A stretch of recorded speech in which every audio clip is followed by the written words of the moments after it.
Hey, you're listening to the Driftless podcast. My name is King Koi, and I'll be talking to the creatives of the music industry about their process, experiences, and what they're currently up to. Enjoy.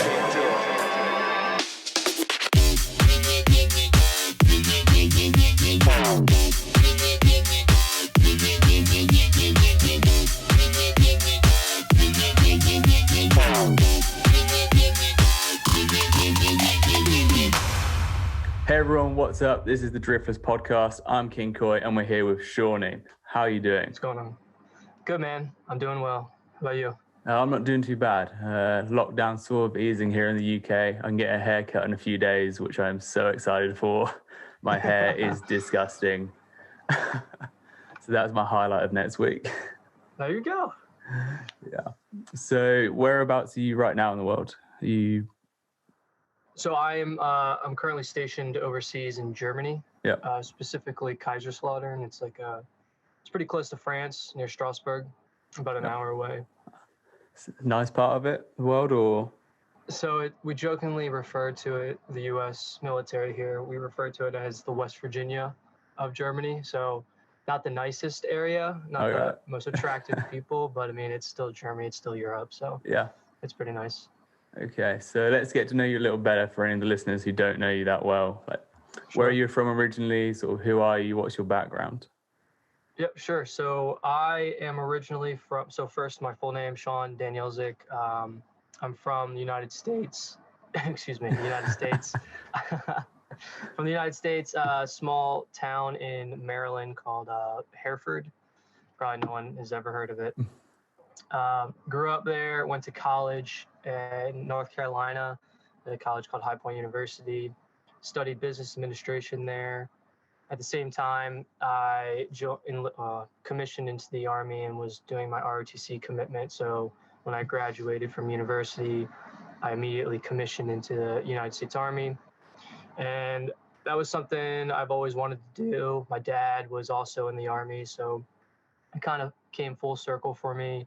And then additionally, it helped pay for college, and High Point wasn't very cheap. So that's how I ended up over here in Germany. And it was kind of amazing how it happened. So I wasn't the best cadet. I was pretty average. I had my priorities differently than most other people. I was in a fraternity. I was focusing on, partying and then DJing when I found that in my junior year. So I got really lucky with being able to come over to Germany because it is probably the most highly sought after duty station. And then getting my branch of choice, which I'm a finance officer in the Army. So got really lucky there. So I think that it's a good synopsis of who I am and where I'm from, unless I didn't hit anything else. But yeah. So you started DJing at High Point University? I did. So the story behind that, freshman and sophomore year, I always thought it was cool. I went to my first rave. Actually, my first rave was a Bass Nectar rave. It was really cool. It opened my eyes. And then this whole electronic dance music, going back like 3 years, right? I grew up with UKF dubstep and all that stuff, and Bass Hunter, Russian, Privet. I would play that song on repeat, playing Call of Duty World at War. I love that song. But I was introduced to EDM early, before college, and then I went to college and then went to my first rave, experienced my first party scene, and then kind of fell in love with it. I bought a little board off a guy for $100. It was a really crappy one. Couldn't really do anything with it. But then my junior year, I really took it upon myself to start building something. And so I went on eBay, bought a tractor S4 MK1 and used that thing up, man. I still have it at my mom's house. It's sitting in our garage. And I love that thing, but I practiced. And then when I was finally confident enough, I hit up the local nightclub downtown in Greensboro. And I was like, hey, I'm in a fraternity. I can bring X amount of people. It was like 200, 300, a number I threw out.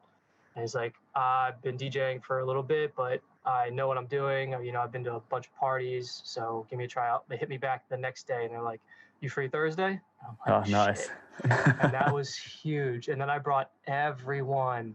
I brought 300 people, 50 of my fraternity brothers, and then all my close friends outside the fraternity, and then all their friends. And it was an amazing night. And then from there on, every other Thursday, I would just DJ at that club and make like $300. It was like 150 flat rate, and then $2 for every head I brought. Yeah. It was awesome.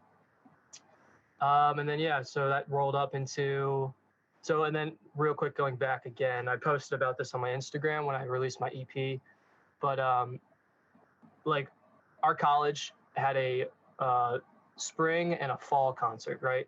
So our fall concert, there was this dude, Chris Betts, right? I looked up to him in the crowd. He was DJing. He opened for Calvin Harris, and I'm like, Yeah. I distinctly remember myself thinking this. I'm like, I want to do that. That was my freshman year, first semester, right? Fast forward, my last semester, my senior year, I literally do it. Granted, I opened for Jeremih, but like, I still set that goal in my head, and then that's where the whole thing Yeah. junior year, and then I made it happen. So it's really cool to look back on that and like appreciate the work I did to get there. Not to toot my own horn, but it was really cool. Yeah, it's nice when you set that goal and then like a couple of years later you finally get there. It's quite nice to see like those goals come. And it's so possible. Like I don't know. You look at Tiesto and you look at all these other people. Like, granted, they've been in the industry for so long, and they got in so early, so it was probably a lot easier for them. But look at me. Like, I just like saw something from a crowd, right, between Bass Nectar and that dude Chris Betts, and I was like, I want to fucking do this. Can I cuss? Sorry. Yeah, it's chill. I want to fucking do that, right?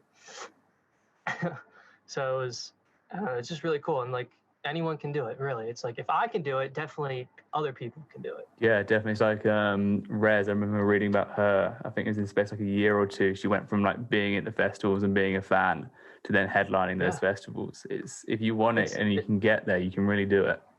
It's so doable. Yeah, it's so doable. So what was it like balancing? Like, obviously, I don't know what American universities are like for work schedule. I know my work schedule here in the UK was quite easy, like 6 hours a week or something. But how is it balancing like that with the ROTC and then doing music? Wasn't easy. Will not lie to you. So I had to sacrifice a lot. And then I also wanted to juggle a social life, so I really had to sacrifice a lot. Fortunately, with my ROTC program, we were cross-enrolled at a school that was 30 minutes away. So a lot of the military stuff that usually cadets have to do, we didn't have to do. We were exempt. But every Monday, Wednesday, Friday, we still had to wake up at 5 a.m., drive there 30 minutes for PT, drive back 30 minutes. And my freshman year was terrible because I screwed myself over. I had an 8 a.m. class, a 9:15, and then a 10:30, Monday, Wednesday, Friday, and coupled with freaking waking up at 5 a.m. for PT on a college kid's schedule, that was a nightmare. I remember I was taking Arabic, and my Arabic teacher despised me. One, because I was in the U.S. Army, and I would always come in my uniform, and I would just sleep in her class. She hated me. She thought so poorly of the United States Army, probably. But anyway, that's another story. It was tough. I fortunately was raised pretty well to, like, my dad instilled in me, time management and a lot of other essential skills. So I would never have let myself fail and drop out of college. But it was, I don't know, like it got easier over time as I figured out not how to cut corners, but how to like automate some things and make my life a little easier. And then there's just a lot of cool like events on campus I couldn't do. I still went to a lot, but like, we had Derby Day one year, and which is like the back to school drunk fest. Everyone gets involved. Like the school on our promenade blows up like moon bounces and all this cool stuff. And I had to skip it like I think maybe 2 years because I had an ROTC commitment, and it's really unfortunate sometimes. But I mean, like I said, it's nothing terrible. Like looking back on it, I'm glad I did it. And I think it's important for people to really understand, like, you can't live in the moment all the time. You have to look forward to the future. And that's what I did a lot during college. Like, I'm like, yeah, cool. It would have been awesome to black out and, party on this promenade. But like, sticking to this ROTC commitment and not quitting. Like, look where I like, and it paid off, right? I'm in Germany. Like, no 26-year-old kid from America can say that they've lived in Europe for 4 years and traveled to, I think, like 23 countries I've been to. Well, I've been to more countries than I have states in America. It's kind of crazy. That's quite a weird little fact. Right? Yeah. So you mentioned, go on. No, I was just saying we didn't have a lot of money growing up, so we didn't travel too much. Yeah, so you mentioned your dad a few times. Like, have you got a musical family, or are you like the first to kind of do music? I'm the first. Yeah. I grew up playing, I played the trumpet from age like 10 until I got to high school, and then I switched to the French horn. And then I kind of wish I would have kept with it. And then I switched to the guitar, and then I kind of dropped off music in college, and then obviously then found DJing. But I've always been kind of musically inclined. I've never been the best. Understood theory. I've never like dissected and got into it, but I understand it. Yeah. So obviously now you're out in Germany. What's the work-life balance there with music and work? Because I'm assuming it's a little bit more sort of scheduled and you know what you've got going on. Yep. So it used to be really tough. I was in a very, very demanding job for June 2019.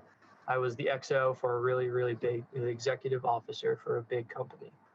And that was 15 months of just grueling work. I got in at like 8, 9 o'clock in the morning after doing PT in the morning. And I wouldn't leave earlier than 1700. So it's just long ass work days. And I'd usually work through lunch. I'd grab Subway, bring it up to my desk and just work. And then I was just tired. And there was a point where I didn't produce music for like 10 months, like anything. And I really wasn't doing anything with Swerve either. It was still in its inception, and there was nothing to do. Like I was doing research and like looking up how to, build a business and stuff, but it was tough. Now it's I'm grateful because, not because of COVID. I'm not grateful for COVID, but COVID has given me the option to, one, telework, and then two, in my new job, it's not demanding, and I can do everything from home pretty much in a short period of time, and then dedicate all of my energy and resources to Swerve or my personal music. Yeah, so I think COVID for a lot of like people in the music industry has been quite useful in a way because it's given us more time to sort of focus on music because we haven't been able to do other things.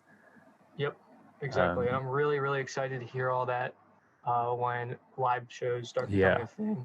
I think the talent is going to be incredible. Like, I really, really do think so.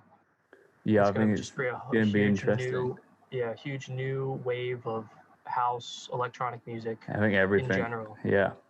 I mean, it's the amount of artists you're seeing that are already like dropping albums like, at this point, and COVID's not really over yet. And we're not really back to touring and stuff. It's going to be insane. Yeah, it's a lot to catch up on too, because usually with live sets, I'm usually watching recaps. Yeah. And I'm hearing what they're doing, but it's gonna hit us all at once, So it's gonna be really interesting to try and stay current with what's happening. Yeah, I think it's gonna move really fast because it's probably gonna be nearly released every week or every other week for some people, sort of. So, what's the dream for the Seanyy Project? Where do you see that going? So for Seanyy, so I love producing music, and I love, like, especially now when I'm 5 years into producing music, and I'm kind of so I should have clarified, right? I started DJing in college, and I carried that and I started producing at the very tail end of my college career, right? Wasn't very good. It was a lot of mashups and stuff that I was doing. Started producing right after college. So it's been about 5 years now, and it's really tough to admit that I'm just, one, I don't have the time, and two, there's a lot of people that are younger and just better than me, and that's okay with me, So here's my goal for Seanyy that I've kind of decided on. One, I want my music, a track, anything, played at a festival like Ultra Tomorrowland. Doesn't even have to be by Martin Garrix. Can be by Joe Bob on whatever side stage, right? But I want a video of DJ playing my music to a crowd of 1,000 people plus, and that's a check mark for me, right? Yeah. Another check mark for me would be to literally get the blue check mark on Instagram. I got it on SoundCloud, just kind of for clout. Admittedly, I really think I don't know. I think it would be really cool. And then it also ties in because Seanyy Swerve is my Instagram handle, and I kind of tied in my name to my label Swerve. Yeah. So I think it would be kind of a marketing ploy for me. Definitely. And then the last one would be to release on like Hexagon or some other big label, specifically Hexagon. Musical Freedom would be really cool too. But just like 1 or 2 releases there. And then after I've done that, I've pretty much done everything I want to do with music, because I'm not going to be the guy that tours the world. I've already DJed in front of people. It would be cool to, DJ again. I've already done that though, right? I really want to focus on Swerve, and I see myself like it's more realistic. It's tough to say like you're going to make it in music. It's so saturated, the market. Like it'd just be so tough to like bank on that, Yeah, it is. But yeah, I mean I guess that kind of sums it up. Those 3 things for Seanyy. Pretty realistic. I can see myself doing that in the next year or 2. And then I'll still always produce music, and like I hear a remix, because I'm really big on that now. Remix competitions. I think that's the best way to organically grow your brand. Definitely. It's a really useful way. Because everyone's looking at remixes, right? And then if you hear, I love taking like trap remixes or like future-based remixes and then simplifying them down into a house track, and that's really cool. Yeah. I'm really excited to show everyone this remix I'm doing for this Nitty Gritty track. It should be going live tomorrow, maybe the day after. But I'm really, really excited about that one. Yeah, it sounds good from what I've seen on Instagram. Yeah. I appreciate it, man. I'll have to send you my version because I did it as well. Oh, okay, cool, yeah. Hey, you're listening to the Driftless podcast. Let's get back into it.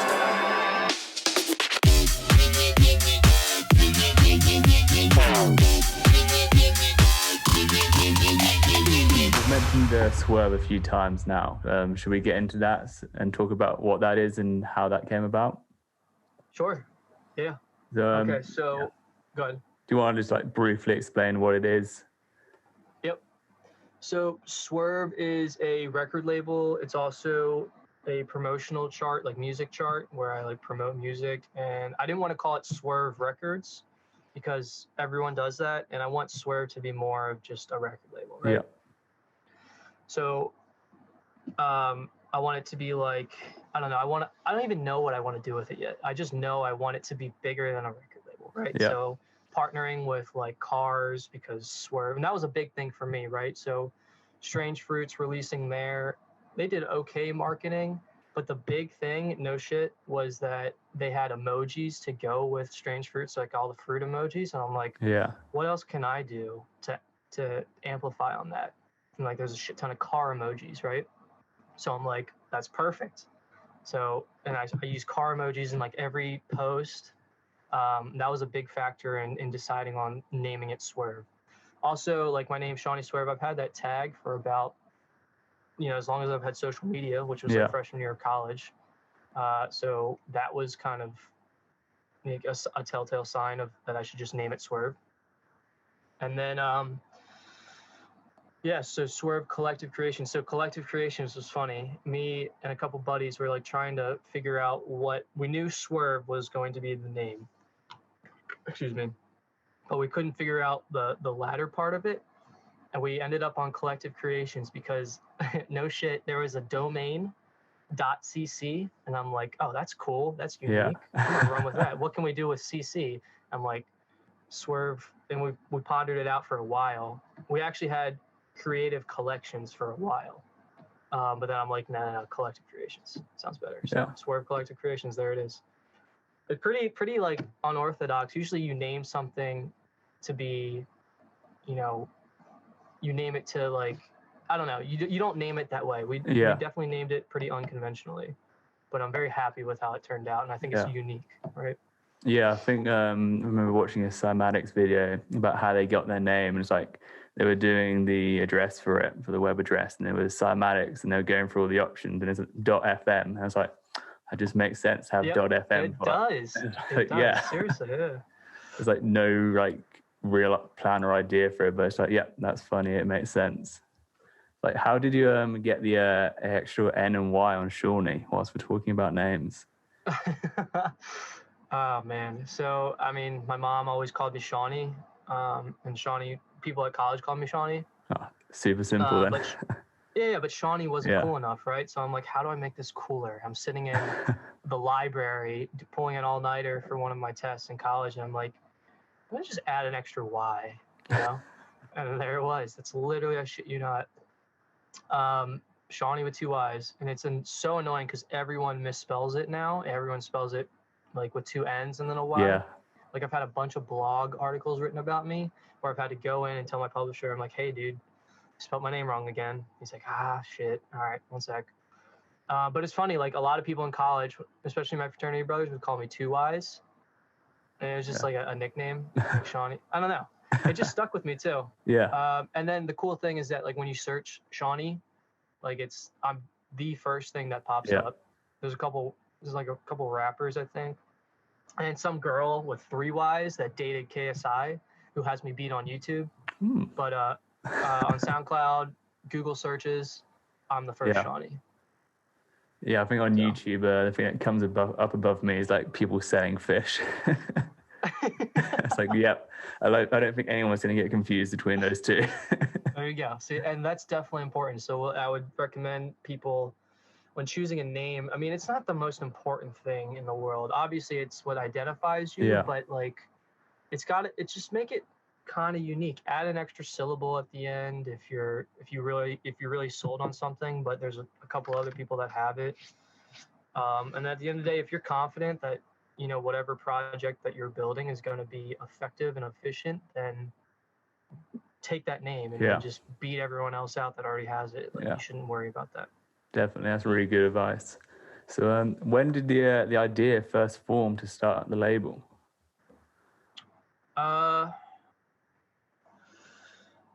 So I think it kind of like 3 years into producing. So I created the label in January of 2019, and that's 3 years into producing, and I'm still not finding my sound compared to where I am today, and I'm still not happy with my sound right now, to be honest. But 3 years ago, like, I really wasn't happy. I was very struggling. I was constantly asking for feedback, downloading templates and studying what they were doing, like glued to YouTube, like purposely trying to sound design exactly what the people on YouTube were doing.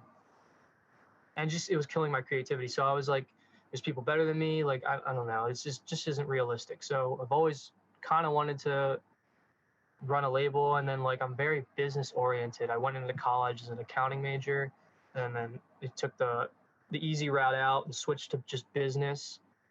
So throughout college, I mean, I definitely excelled in my degree, but then again, business is a pretty like easy degree. A lot of people just take it just to get through college. But I definitely have a knack for business. I think in terms of opportunity cost, and it just made sense for me. And I love electronic dance music. Like, it is my literal life. So combining, what I studied with my passion, put 2 and 2 together, and that's just really the incentive to running Swerve. And it's fun for me too, right? It doesn't always feel like a job. Like, I like grinding out networking and creating album artwork and just running the entire show behind the scenes by myself. I have a couple A&Rs that help me, but that's it. Like, Swerve is literally all me. And through the 60 things, like, here, I'll open up my Swerve tracker here and share the screen. I'm actually pretty proud of this. I have 44 releases today through Swerve. Share the screen. Host disabled, participant screen share. Well, when you get that up, 44 releases as of today, and then another 20 as of yesterday scheduled, and the next 20 are only going to get better. So I'm just really proud of it. And then looking at this spreadsheet here, just super, super excited for the future. And then also anxious too, because there's a lot I still haven't figured out. Like the tracks are doing well for, a year of just releasing music and the short amount of networking I've done. Yeah. But like, I'm still not up there with some other labels, like obviously Musical Freedom and all those tier 1 labels, but some like labels that I'm competing against, like Charge, Break It Down, Strange Fruits back in the day, Yeah. but they're kind of illicit. Charge and Break It Down, I would say, are definitely my biggest 2 rivals that steal away most. And then the other labels like Dados of House and Gendex, and I can name off a bunch of other labels that, and I don't want to badmouth any labels because, I respect the hustle, respect the grind from those guys, but there's a lot of just like cringe-worthy music that comes out of them. But yeah, so here's just my bread and butter right here, right? So obviously it started off with all the Seanyy releases here, and then just noting everything. Like a lot of the contracts that I sign people to have minimums. That's how I usually run it. A lot of labels just either offer buyouts or they don't pay out at all, unless you meet a threshold for a quarterly amount. I'm like, yeah, I kind of want to give my artists something, right? So you see all these minimums, like we need to negotiate. Usually people are just okay with it, 200 or 250. And then I take that 250. So I've like essentially made that money, right? Yeah. That's how I look at it.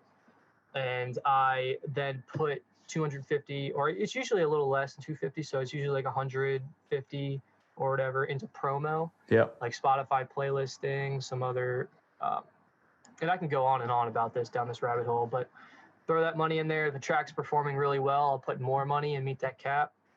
Or if it's not, I'll just cut it at 150, cut my losses, and then, over a year, maybe 2 years, I'll make that back. Yeah. And I've just, all through it, I'm just learning how to best promote it. Like through a bunch of tracks, I've used pretty shitty promo companies, and that I'm not happy about. Actually, one got my release taken down because for artificial streaming.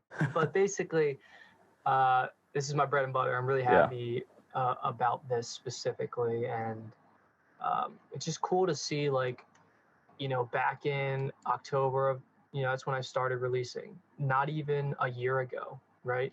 Obviously, I had the Seanyy releases over a year ago. Yeah. But when I really started like talent scouting through Label Radar and networking through, people, like October is when it really hit off. And then from October all the way down to June, when I have, these guys scheduled, like it's really cool to see.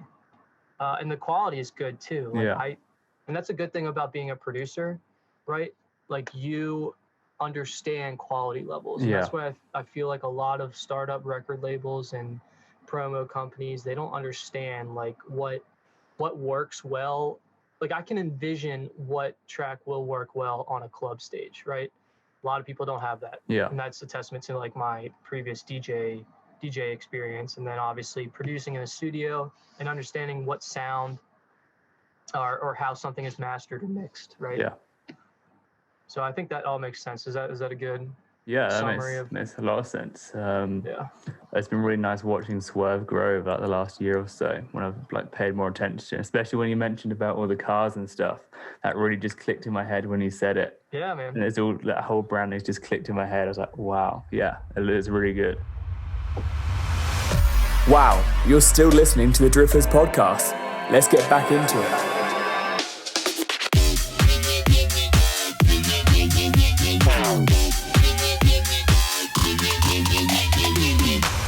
What can we like sort of expect to see from Swerve in like the rest of like coming months and the year? Like obviously you got all those releases lined up. You're doing a remix competition at the moment. Is there more stuff like that coming? So I'm yes and no. So I really haven't like thought of too many more events past this remix contest. This remix contest I'm really, really excited about. One, because it's for charity, and then two, it's just such a good way to, it's organic outreach, right? Yeah.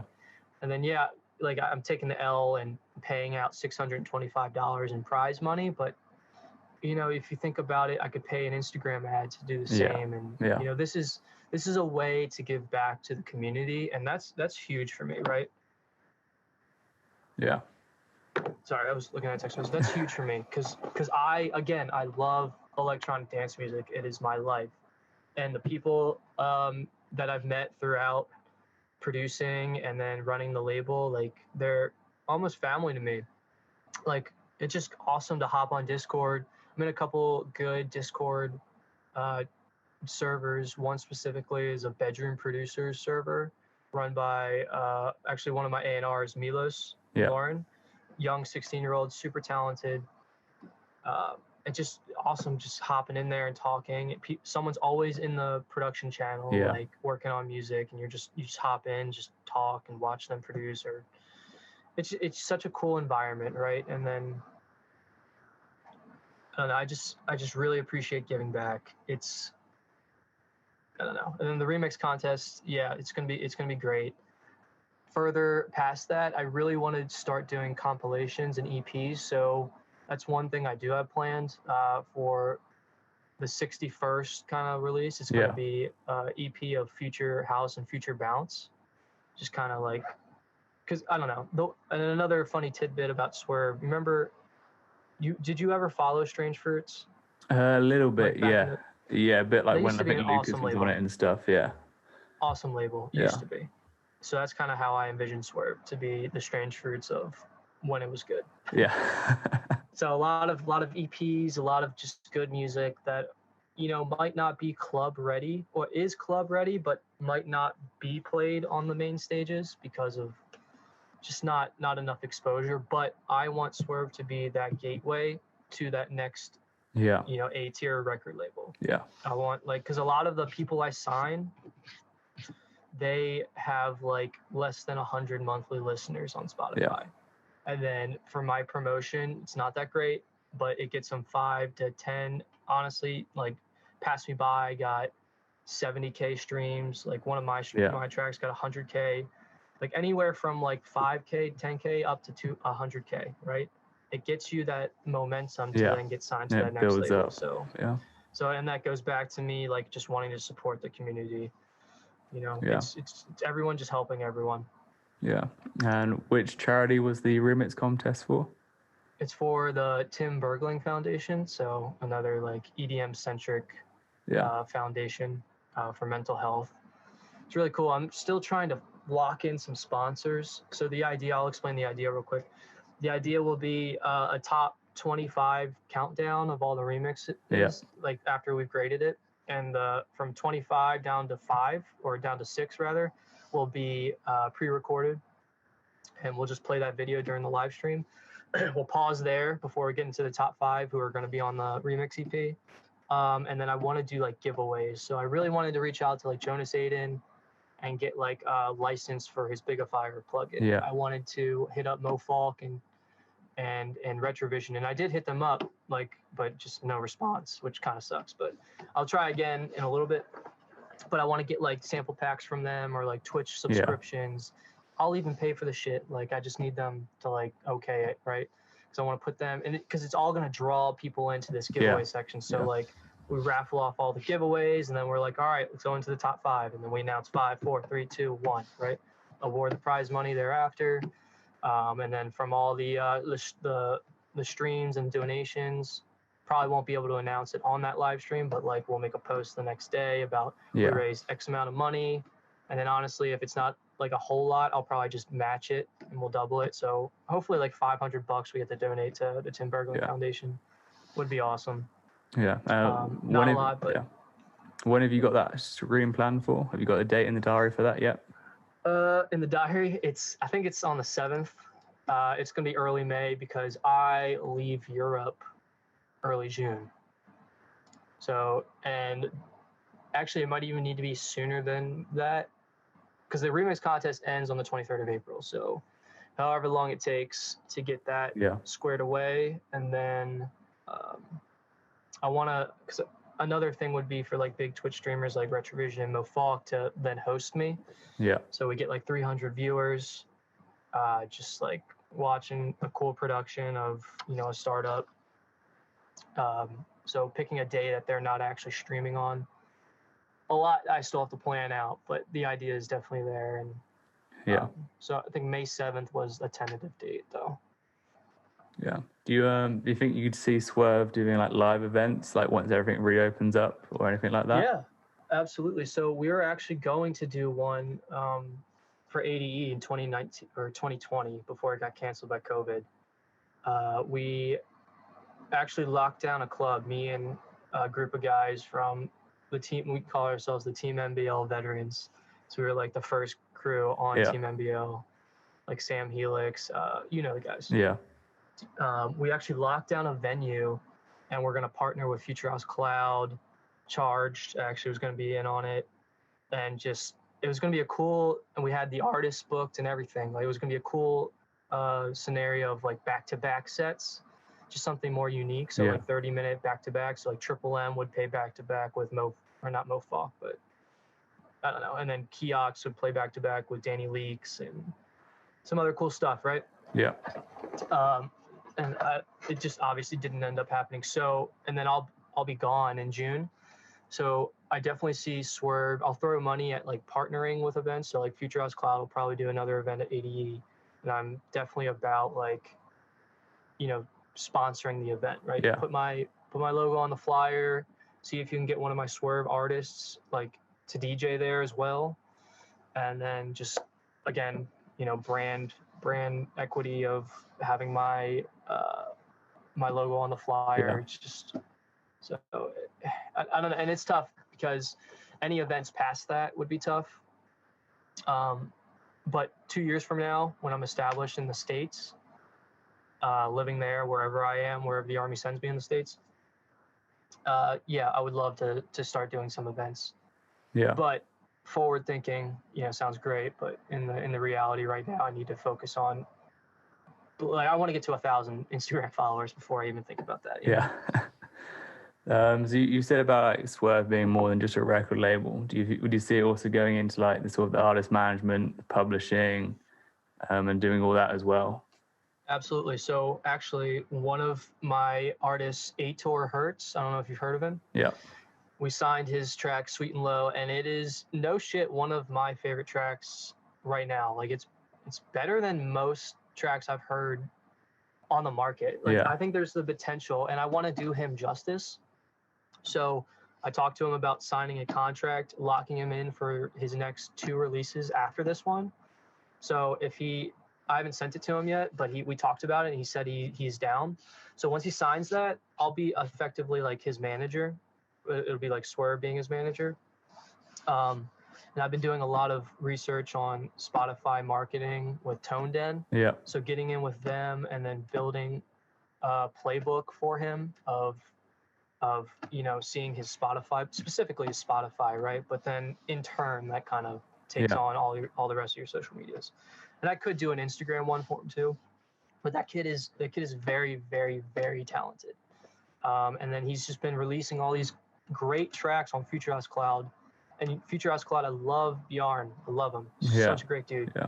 But he's fucking selling out, and I shouldn't say that. He's releasing a bunch of Slap House tracks and neglecting the Future House tracks, the anthems that he has the potential to release. So I want to give, because Future House is like my true love, right? So I want to give all those artists that deserve it and that will give me their undivided attention, the exposure that they need. Yeah. So it'll be kind of a pilot. I know I can get a track to 100,000 streams because I've done it, right? I've done it with Seanyy. So I want to get him to 1 million streams by his 3rd release. Yeah. So that's kind of a goal. And I think it's so doable because I can make a whole video and I can go on and on about everything that I'm in with like Playlister.club, Submit Hub, Label Radar, and all the other networking things and playlist trading that I do.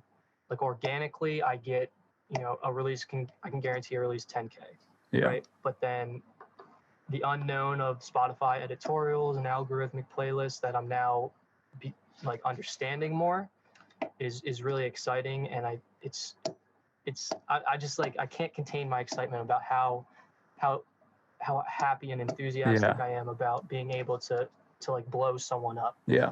So Ator Hertz is, watch out for him. He's definitely going to be the next one to note down.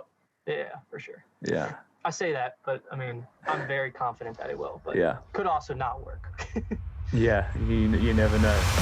Hey, you're listening to the Driftless podcast. Let's get back into it.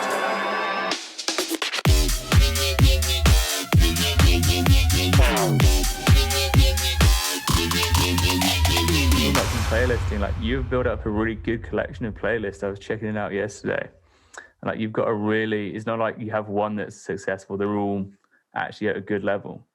Yeah I got really lucky at the time I started building them in like when Swerve was created in 2019, and then 2 years from then they've done really well, specifically my main playlist. And that goes back to the whole driving thing, the Swerve thing. So like Midnight Drive is a tech house oriented and like just like the techie side of house. Sunset Boulevard is the newest one I made, and that actually did so well. It's like 4 or 5 months old, and it's already got like 2,000 followers, and it's actually got the most dedicated listener base according to Spotify API. It's got like 200 monthly listeners. Yeah, that's good. And it's like the progressive house, pretty stuff. Then my personal curated one, like all my favorite tunes, EDM Road Trip, that's pretty good. And all the others are pretty good. House Music 2021, it's pretty generic, just like the best house music tracks. And then Cruise Control is the deep house, some slap house in there. And then the support playlist is just like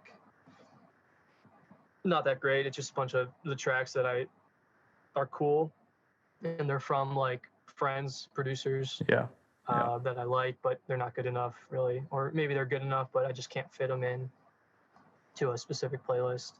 Oh yeah, and then the Buckle Up Bangers playlist is the hard-hitting stuff. So yeah, I just try to hit every kind of genre, every kind of feel, mood of house music, and then obviously orient it to a the car theme, the driving theme. Yeah. And I think it works. Yeah, it clearly looks like it works. So for anyone out there who would like think to submit to Swerve, what are you looking for in like the music and as an artist?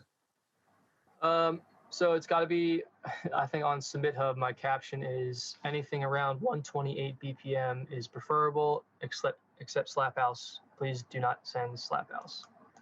Unless you're like A-Lock, then don't send Slap House. So really, honestly, any type, like I've got 3 imprints already. I'll throw up one more time on my screen.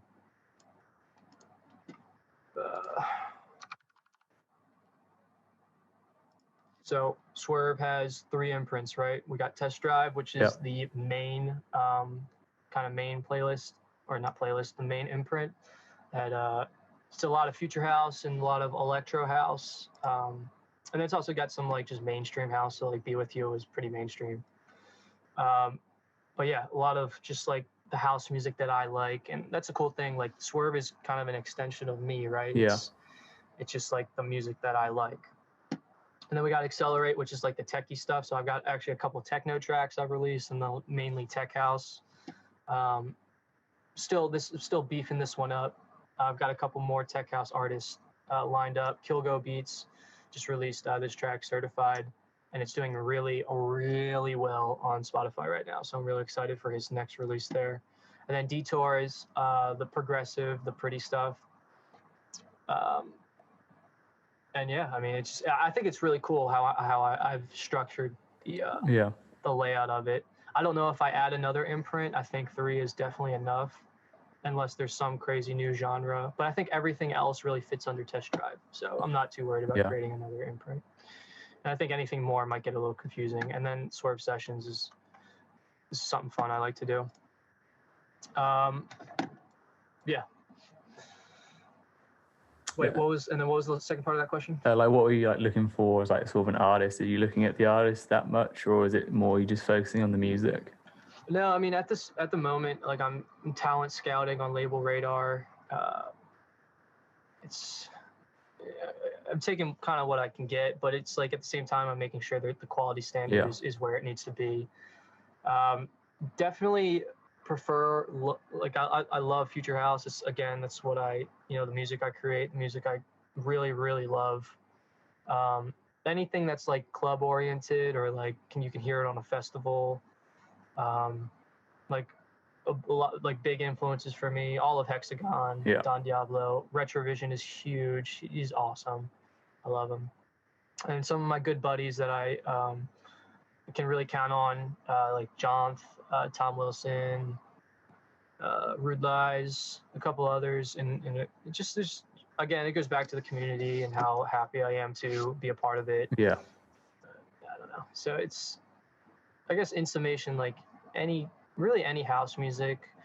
And then if you're having trouble, I'd say this: if you're having trouble getting on big record labels, try out Swerve, because I playlist trade with Musical Freedom, Protocol, Revealed.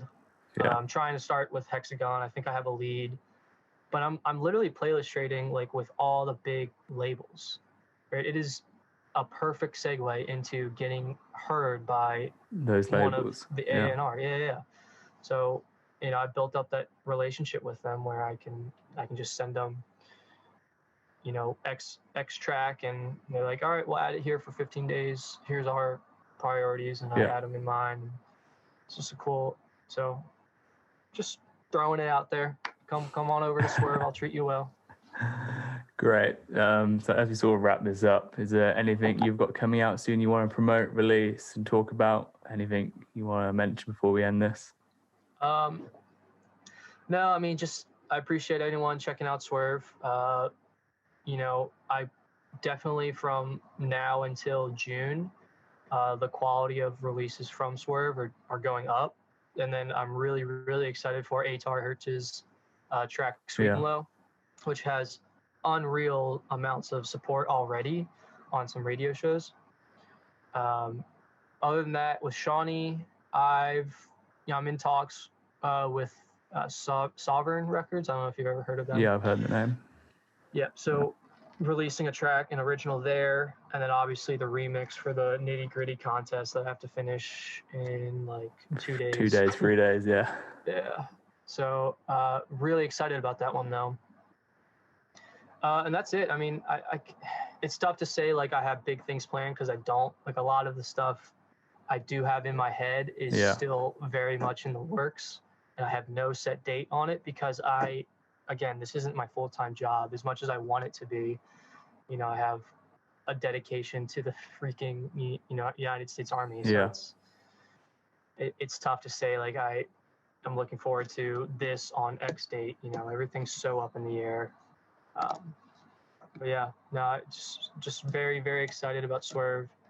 Hopefully a year from now, like, it's exponentially growing. Like, I have 2K followers on Instagram, and like I've signed some like B tier or even A tier producers and DJs, because I've just been networking and grinding that hard. So yeah, that's about it. Nothing too crazy, but just constant, well, not constant, but an exponential growth. Constant growth. Yeah. Well, I'm definitely looking forward to seeing where Swerve goes and seeing where you go with it. I think it's going to be really interesting to watch this grow. And thank you for coming on. This has been the Driftless podcast. This has been Seanyy, and I've been King Koi. Thank you for listening. Thank you for listening to the Driftless podcast. Till next time, goodbye.